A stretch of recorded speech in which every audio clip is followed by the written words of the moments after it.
sang istri membuat Denny kembali bersemangat menjalani aktivitasnya. Bang Jalil lagi tidur, Bang Jalil kecapean, Bang Jalil tidur. Capek, Pi? Nungguin masakan matang. Biasanya kalau lapar nggak bisa tidur ya? Gitu ya.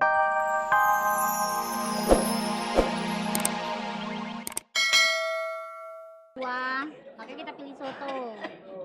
Habis kan? Habis, alhamdulillah habis.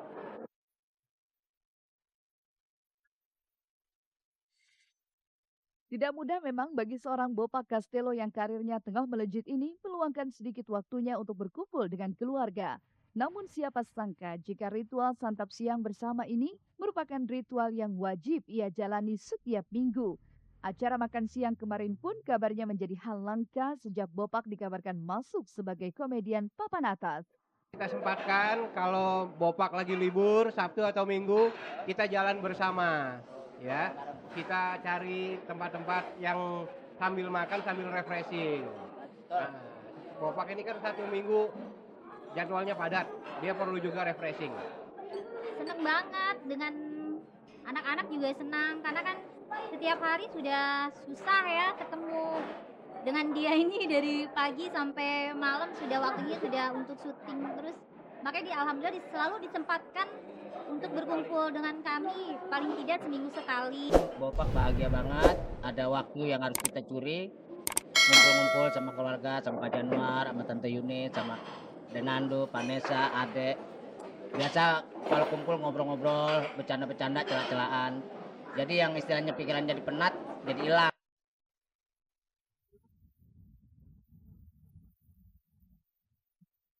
Makan siang Bopak bersama keluarga angkatnya memang bukan sekedar makan siang. Sepanjang menyantap panasnya kuah soto, bermacam guyonan juga obrolan mewarnai acara makan siang Bopak bersama orang-orang tercintanya.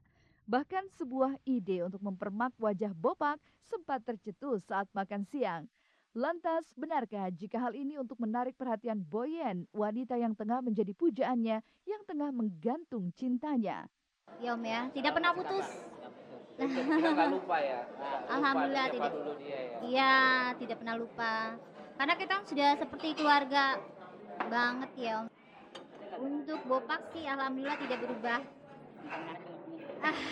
Itu dia. Cuma ini ya mukanya aja ya Om. Mau operasi wajah nggak sih biar berubah? Nolak. Operasi wajah kayak siapa? Biasa, Nikola Saputra. Oke pemirsa, tadi udah ngikutin Bopak seharian dari pagi sampai tiang. Kita sama keluarga biasa makan-makan di sini. Ya, mudah-mudahan ini sesuatu yang baik buat pemirsa semua. Semoga ini menjadi pembelajaran buat kita berpikir positif.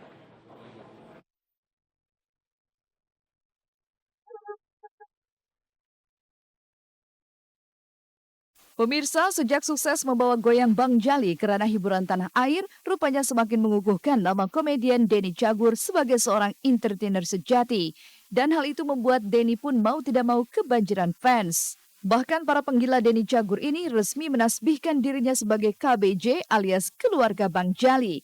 Dan atas bertambahnya penggemar setianya, Denny harus rela meluangkan waktunya dengan anggota KBJ atau keluarga Bang Jali yang tidak hanya datang dari Jabodetabek, tapi juga dari luar daerah, yang setiap hari selalu saja menyatroni rumahnya di kawasan Cibubur.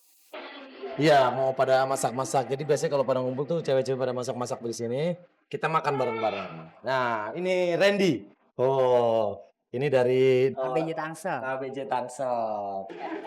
Awalnya kenalnya di Twitter, terus dia sering tahu kegiatan kita, sering ngumpul-ngumpul. Dia pengen banget, akhirnya berangkat ke sini. Senang bisa ketemu ya. Ini udah yang kedua ke sini ya. Iya.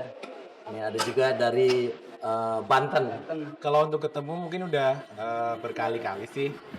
Cuma kalau untuk main ke rumah baru sekali ini. Bang Jali. Tidak dipungkiri, keberadaan penggemar merupakan tolak ukur kepopuleran seorang bintang. Begitu pula dengan Denny, yang memiliki banyak penggemar yang berasal dari bermacam golongan. Namun jika menelisik keberadaan para fans ini di rumahnya, apakah privasi Denny bersama anak juga istrinya tidak terganggu? Terlebih para fans ini kabarnya juga sering menginap, bahkan juga masuk ke wilayah kekuasaan istrinya, yakni dapur.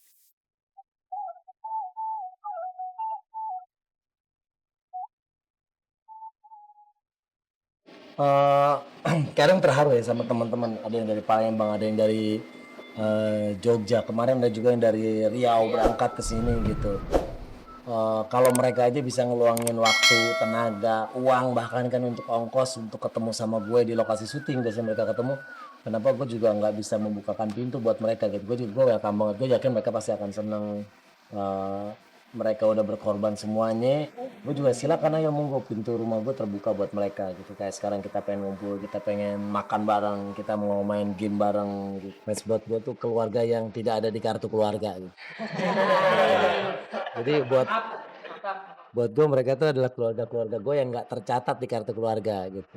Jadi di saat gue ketemu orang pakai kaos KBJ aja gue udah seneng banget. Gue kayak ketemu saudara gue gitu. Ayo, ada yang mau bagian ngulek sambal? Boleh. Motong-motong cabai tuh dia Ngiris cabai, ngiris bawang. Beda dong. Kalau kita itu malah lebih deket kayaknya ke tetehnya ya, kita sama-sama cewek gitu.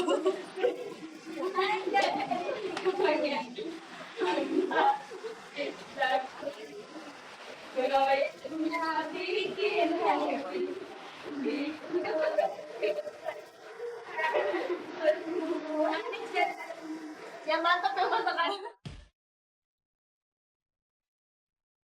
Sebagai istri, Shanti memang harus terbiasa dengan profesi suaminya termasuk disibukkan dengan para penggemar. Namun sebagai istri pula, Shanti tetap bisa membagi waktunya bersama suami meski para fans tak pernah surut dari teras rumahnya. Bahkan ketika Denny tengah bersantai, Shanti berusaha menghiburnya dengan goyang Bang Jali. Meski tak selihai sang suami, setidaknya hiburan dari sang istri membuat Denny kembali bersemangat menjalani aktivitasnya. Bang Jali lagi tidur, Bang Jali kecapean, Bang Jali jadi tidur. Capek Pi? Nungguin matahari matang. Biasanya kalau lapar nggak bisa tidur ya. Gitu ya.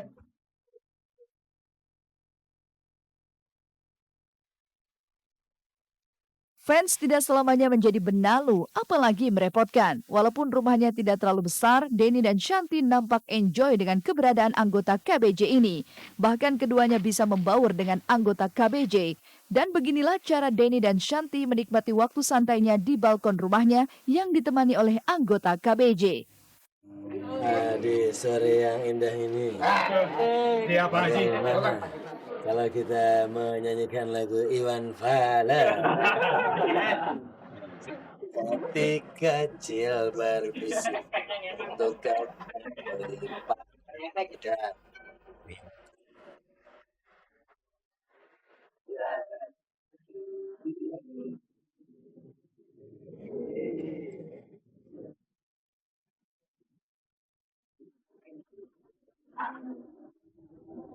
Ada bayangmu kekasih.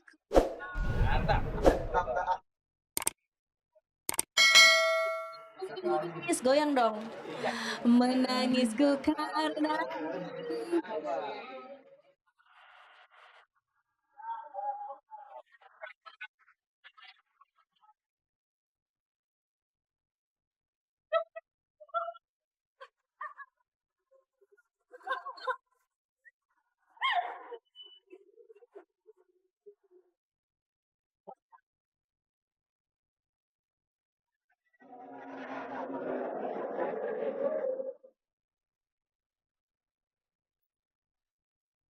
Duka tengah menyelimuti Yuni Syara. Mantan mertuanya yang tak lain adalah ibunda dari Henry Siahaan berpulang ke rahmatullah lantaran sakit kanker usus yang menderanya selama 15 tahun. Perasaan kehilangan tak dapat ditutupi dari wajah Yuni. Air matanya jatuh saat mengantar jenazah almarhum yang genap berusia 80 tahun ke peristirahatan terakhirnya.